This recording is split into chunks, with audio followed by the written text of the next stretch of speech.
Créer son petit business de produits alimentaires séchés, cela vous intéresse-t-il? Alors suivez nos vidéos pour en savoir plus. Avant toute chose, vous devez maîtriser certaines notions clés que nous vous présentons dans cette section, ce qu'il faut savoir.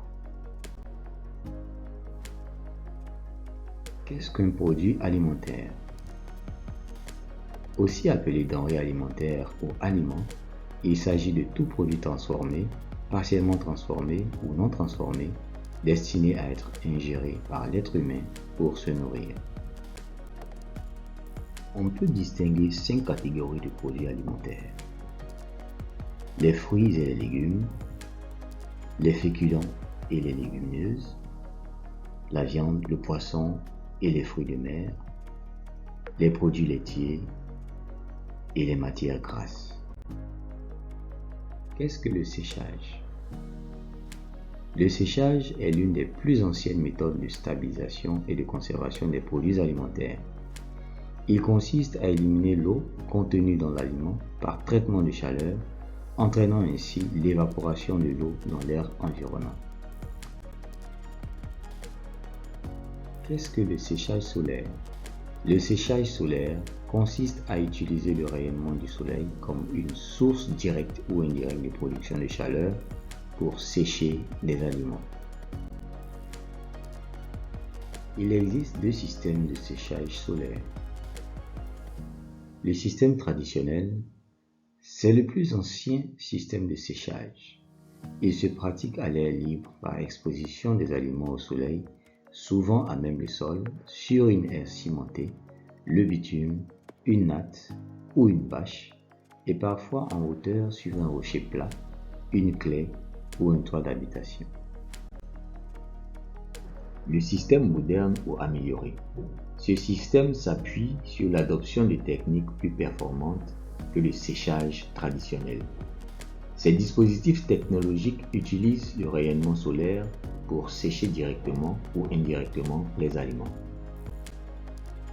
Analysons les avantages et inconvénients de chaque système de séchage solaire. Le séchage traditionnel utilise l'énergie du soleil, une énergie inépuisable et gratuite. Il y a peu d'efforts à fournir et pas d'investissement à effectuer. Cependant, la durée de séchage est plus longue et les aliments subissent une forte dégradation de la qualité à cause du manque d'hygiène. Les pertes sont généralement importantes. Ce système de séchage est soumis aux aléas climatiques. Au niveau du séchage amélioré, l'énergie solaire est utilisée et peut être aussi stockée. La durée de séchage est plus courte. Les aliments séchés sont de meilleure qualité à cause de l'hygiène pratiquée. Les gains sont plus importants. Ce système de séchage est indépendant des aléas climatiques. Cependant, il nécessite plus de travail, des investissements et de la formation. C'est le système recommandé. Traditionnel ou moderne, le séchage solaire a pour principal objectif de conserver les produits alimentaires en vue de leur utilisation future, autoconsommation ou vente, généralement en cas de pénurie. Qu'est-ce que la déshydratation?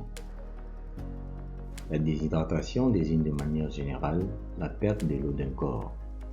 La déshydratation d'un aliment permet d'enlever une quantité d'eau de l'aliment par traitement de chaleur, entraînant ainsi l'évaporation de l'eau dans l'air environnant. Nuances et similitudes entre séchage et déshydratation. Le séchage élimine toute l'eau contenue dans l'aliment, le rendant ainsi sec, tandis que la déshydratation retire en partie l'eau de l'aliment. Malgré cette petite nuance, il s'agit du même procédé. Qu'est-ce que la qualité? La qualité, c'est l'ensemble des propriétés et caractéristiques d'un service ou d'un produit qui lui confère l'aptitude à satisfaire des besoins exprimés ou implicites.